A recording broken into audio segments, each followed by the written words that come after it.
Carmen stepped closer to the bottom of the steps. "Did you report what you saw?" she asked.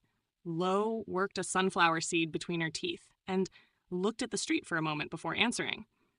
Not because the answer was difficult to produce, but because it was the kind of answer that deserved to be given at the right pace rather than rushed toward. "I started to," Lo said, "but something happened." She shifted on the step, settled herself more firmly into the position of someone who was going to be here for a while and had made peace with that fact. After the gunman drove off and the older gentleman returned, I kept attempting to speak with him. The only reason I was trying to reach him right then was because what had just happened was fresh in my mind, and I understood that fresh was the only version of a thing like that could be trusted completely. Once time gets into it, things change. She paused. I understand now why he couldn't speak with me at the time. You had parents running frantically, searching for their children, hoping they were okay. You had people wrapped in so much fear they didn't know how to react to it, let alone anything anyone was trying to say to them. The block was chaos in the specific way that a block becomes chaos when something violent has happened on it that nobody was prepared for. Carmen stood at the bottom of the steps and listened. The ambulance and squad cars arrived fast. Before long, I was looking for the older gentleman in the middle of all of it, and I couldn't find him for a couple of minutes. When I finally found him, I couldn't get anywhere near him. I think his attachment to Angela and the fact that all of this had happened while he was right there beside her made getting him to focus on anything else much harder than it would have been otherwise. Lo looked at her hands. So I let it go for that night. Figured I'd find him later. She reached into the bag of sunflower seeds. A couple of days went by and I wasn't coming outside much. Every time I tried, I couldn't get Angela out of my mind. The way she had opened up to us. The way she had finally started to become part of what this block was. And then just like that, she was gone and the block was different and I was different and coming outside felt different because outside was where it happened and outside kept reminding me of that. She paused. I needed some butter. That's what finally forced me out. Something as ordinary as needing butter. She almost smiled at this. The specific, private smile of someone who has thought about the absurdity of a particular detail many times over the years and has arrived at some complicated peace with it. I stepped outside and noticed one of the neighbors speaking with a police officer. The neighbor was pointing in my direction. Carmen was very still. When I realized the officer was coming to speak with me, I sat down on the top steps right where I'm sitting now and waited. The officer came and stood close to me. He said, I heard you didn't see anything. Lo looked at Carmen directly.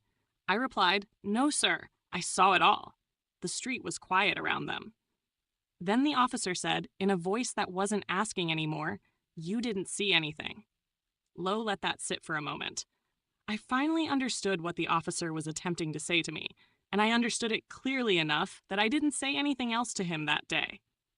Carmen exhaled slowly. A couple of weeks went by, Lo continued, and I realized that the secret I was carrying was probably the reason I was losing sleep.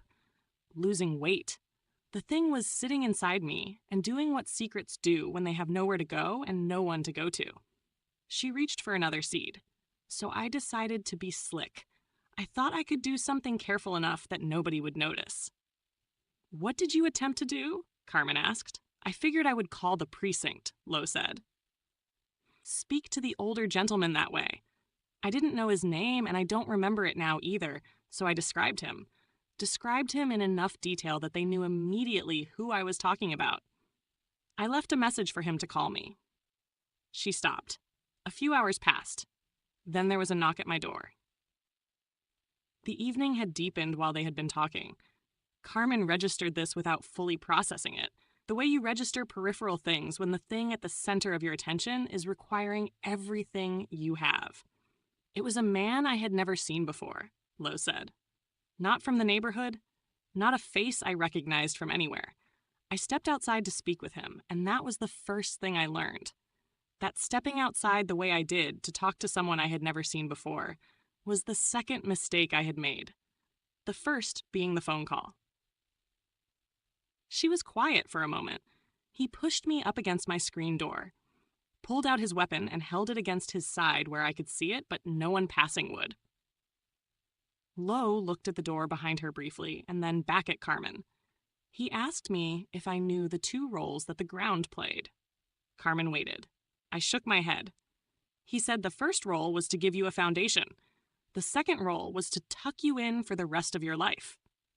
Lo said this with the specific flat precision of someone repeating something they have repeated to themselves many times in private and have learned to say without the full weight of it showing on their face. Then he said if the precinct gets another call from you, your loved ones will be saying goodnight to you for the last time. The street was completely quiet around them. Carmen stood at the bottom of the steps and felt the specific chill that moves through a person when they understand for the first time that the thing they have been listening to is not a story from a distance, but something that happened on the same ground they are currently standing on. I didn't call again, Lo said simply. She reached into the bag of sunflower seeds and found it nearly empty and set it beside her on the step. Eventually, the neighborhood began getting back to the way it was. People came back outside. Children came back out. The laughter came back, a quieter version of it, but it came back. And for a while, it seemed like maybe the block could find its way to something resembling what it had been. She paused. Until someone asked me something, and I gave them an answer they didn't expect to hear. What did they ask? Carmen said. Everyone on the block knew I had seen who did this to Angela, Lo said. You can't keep something like that invisible on a block this size. Eventually, one of the neighbors asked me about the strange man who had paid me a visit, asked me directly what he had said to me. She looked at the street, and I told them. She was quiet for a moment. The day after I explained what happened, that person packed up her house and moved out of the neighborhood. Lo's voice was even. Carrying the weight of what she was describing without theatrics, without embellishment, just the specific plain testimony of someone who witnessed something and is giving an accurate account of it. Then suddenly, one by one, others packed up their things and began moving out. Families first, then the stores, the schools, other businesses. The area emptied out the way areas empty out when the people who made them what they were have been given enough reason to leave. She looked at Carmen. After that, the value of this neighborhood went straight into the ground, and the block you're looking at right now is what was left when everything else decided it had a better option than staying. Carmen looked at the street. The houses with their specific combination of maintained and weathered, the gaps where businesses had been and something else or nothing else was now. The specific quality of a block that had been through something and was still here because it had nowhere else to go. 10 years went by, Lo said, and then there was another homicide. Carmen looked back at her. A European young girl. She was dating a European man, and he came home early from work one day and caught her doing something she had no business doing. The police came out, and I was watching from this same porch. Lo was quiet for a moment. And I saw something that scared me more than anything that had happened up to that point. What did you see? Carmen asked. The man who was involved in the murder of Angela, Lo said. He was working the case, a police officer, working the case of a homicide on the same block where he had committed one 10 years before. She let that sit in the air for a moment. When he noticed me standing on this porch, he tried to gesture for me to come closer to him. She paused. I refused. I ran inside and I closed my door, and I sat in this house and I understood something that I hadn't fully understood before, that the reason this block became what it became wasn't an accident. It was an arrangement. The people who needed this block to be quiet and empty and forgotten made sure it became quiet and empty and forgotten, and the ones who stayed either didn't know enough to be dangerous or had been made to understand the cost of knowing. The silence between them was complete. Carmen stood at the bottom of those steps and looked at this woman who had been sitting on this porch for decades with this knowledge, eating sunflower seeds, walking her small dog, watching the block do what it did, being present in the specific unremarkable way of someone who had learned that the safest form of survival was to become part of the scenery. Then Carmen checked her watch. The numbers surprised her. She looked up at the sky and confirmed what the watch was telling her. Dark. Fully dark. The streetlights doing their orange work on the pavement. The evening having arrived and deepened while they sat here without either of them marking its progress. 10 o'clock. I didn't realize, Carmen said.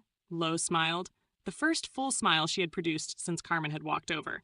You kept me company, she said. That's more than most people on this block have done in a long time. She put both hands on her knees and pushed herself up to standing with the specific, careful effort of a body that knew exactly how much it had left to give and was managing it accordingly. She turned toward her front door. Then she stopped. She turned back and looked at Carmen with the specific expression of someone who has made a decision about something and is delivering the result of it. Come through tomorrow, Lo said. I'll teach you something about you that you didn't know. Carmen looked at her. About me? She said. Lo nodded once. With the settled confidence of a woman who has been watching long enough to know things and has decided for reasons of her own that this particular young woman is the right person to tell them to. Then she went inside. The door closed. Carmen stood on the sidewalk in front of Lo's house and looked at the closed door for a long moment. The porch steps empty now, the bag of sunflower seeds still sitting on the top step where Lo had left it. She turned and walked back toward her own house. The street was quiet in the specific way of a block that had been emptied out by something larger than ordinary circumstances and had never fully filled back in.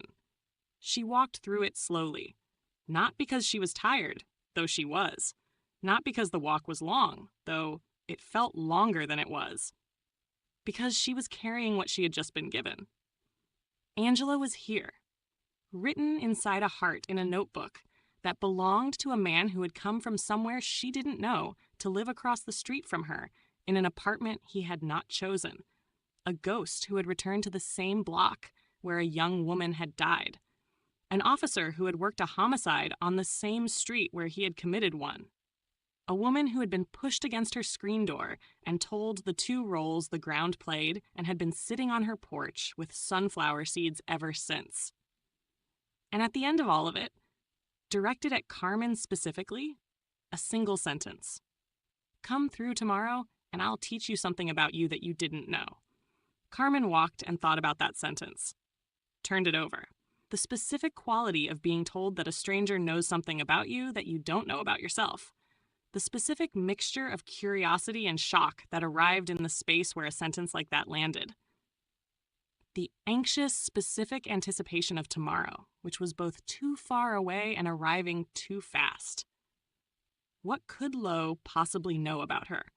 What had Lo seen in the time she had been on this block that Carmen had not yet seen in her own reflection? She reached her front door. Went inside. The house was quiet, the refrigerator full behind its closed door, the note on the kitchen table, the notebook near the window where she had left it. Everything in its place. Carmen was tired in the specific way of someone who has spent a day carrying more than they knew they were going to be asked to carry when it started.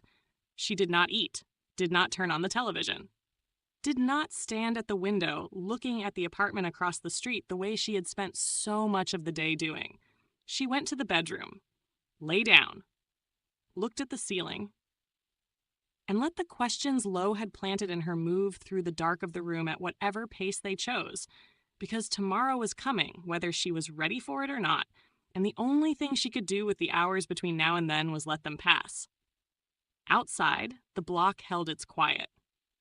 The streetlights did their orange work on the empty pavement, and somewhere on it, at whatever hour Lo had decided was the right hour, a small dog and the woman who walked it moved through the night the way they had moved through every other night, unhurried, present, watching what the street had to show them without appearing to watch anything at all,